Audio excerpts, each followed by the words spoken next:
제 채널을 오랫동안 구독해주신 분들이라면 제가 비트코인, 테슬라, 서울부동산을 강조하는 BTS 투자자라는 걸 잘 아실 겁니다. 이 조합의 의미는 제가 수많은 영상에서 말씀드렸듯이 비트코인, 테슬라, 서울부동산 모두 끊임없이 공급 대비 수요가 증가할 장기적 우상향 구조를 갖춘 자산들이며 인류 최고의 건전화폐, 파괴적 혁신기업의 주주권, 글로벌 도시, 주요 입지의 땅의 권리 등 서로 상관관계가 낮은 자산 간의 조합이며 비트코인과 테슬라는 현재 인류의 문명 발전을 이끄는 위대한 혁신을 뜻하는 W라고 생각하며 지속적으로 수량을 모아가고 자신의 삶을 안정되고 풍요롭게 해줄 좋은 동네 커뮤니티의 입장 티켓이자 부의 베이스 캠프 역할을 해줄 글로벌 핵심 도시의 주거용 부동산, 대한민국 사람이라면 서울 부동산으로 자신의 부동자산을 계속 이동시켜야 한다고 말씀드렸습니다.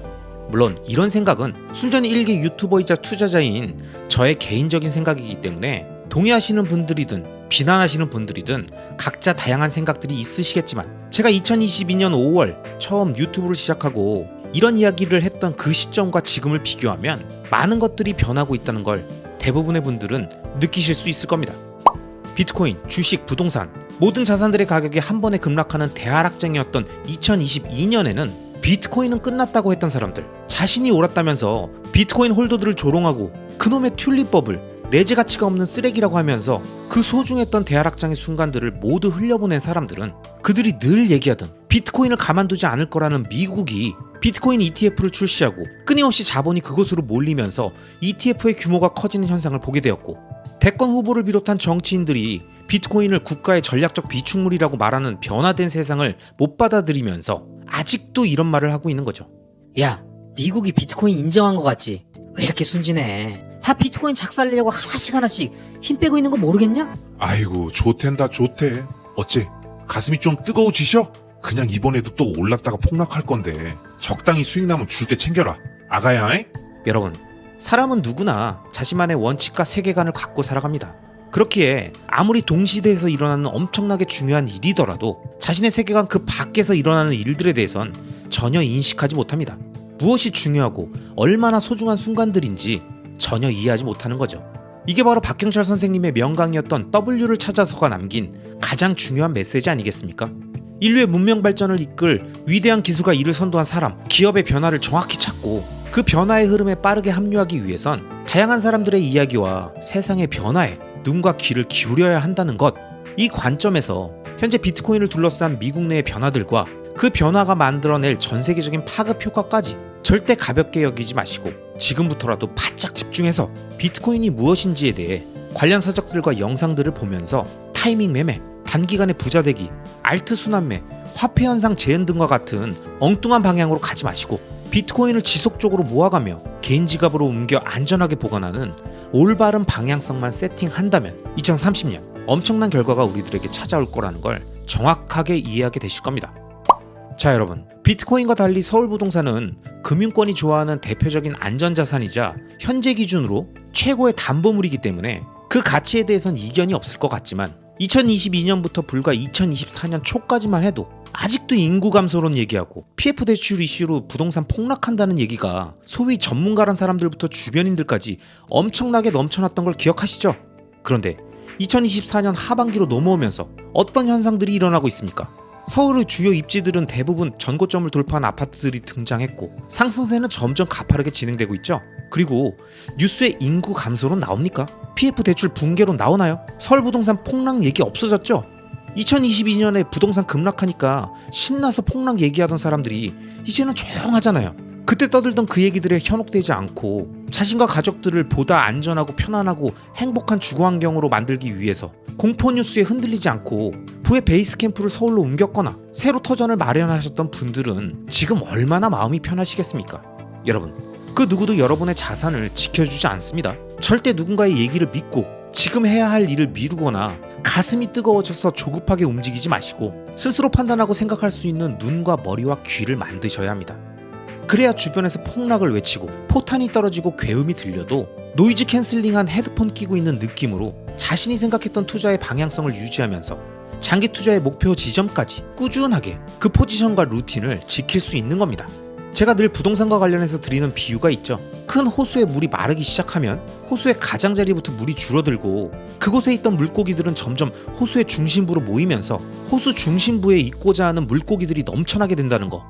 즉 인구가 감소하면 가장자리인 지방 소도시들부터 소멸하고 그곳의 인구는 지방 대도시로 이동하고 또다시 지방 대도시의 재력가들은 서울로 이동하는 현상들이 나타나면서 서울과 수도권의 과밀 현상은 시간이 지날수록 점점 심화되는 겁니다. 근데 땅은 유한하기 때문에 공급이 한정적인 서울에서는 기존의 주택을 부시고 새로 짓는 재개발, 재건축밖에 답이 없죠. 하지만 급격히 인상된 공사 인건비와 원자재 가격을 감당할 수 있는 핵심 입지들이 아니면 지금은 일사천리로 주민들 간 합의가 이루어지면서 사업을 추진할 수 없는 상황이기 때문에 서울의 주택 공급 부족 현상은 앞으로도 계속될 수밖에 없다고 수많은 찐 전문가들이 계속 얘기해줬지만 대부분의 사람들은 대하락장에 모두 귀를 닫고 떨어지는 가격에 반응해서 얼어붙은 거죠. 야, 한국이 전 세계에서 가장 먼저 사라질 나라래. 좀만 있으면 폭망할 텐데 부동산을 왜 사냐? 이런 생각을 했던 거죠. 하지만 여러분, 글로벌 핵심 도시의 주요 입지는 그 땅이 갖고 있는 희소성과 인프라, 인적, 물적 네트워크를 원하는 수많은 사람들이 모이는 한 절대 그 가치가 사라지지 않는다는 걸 꼭 기억하시면서 자신의 인생 플랜, 투자 플랜에 맞춰 적절한 시점이 되면 꼭 부의 베이스 캠프를 만들어 놓으시라고 오늘도 말씀드립니다.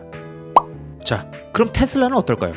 2022년 대하락장 이후 지금까지도 주가는 비리비리하고 미국 주식들 다 날아가는데 혼자 횡보하고 있으니까 얘는 뭔가 아닌가 싶으신가요?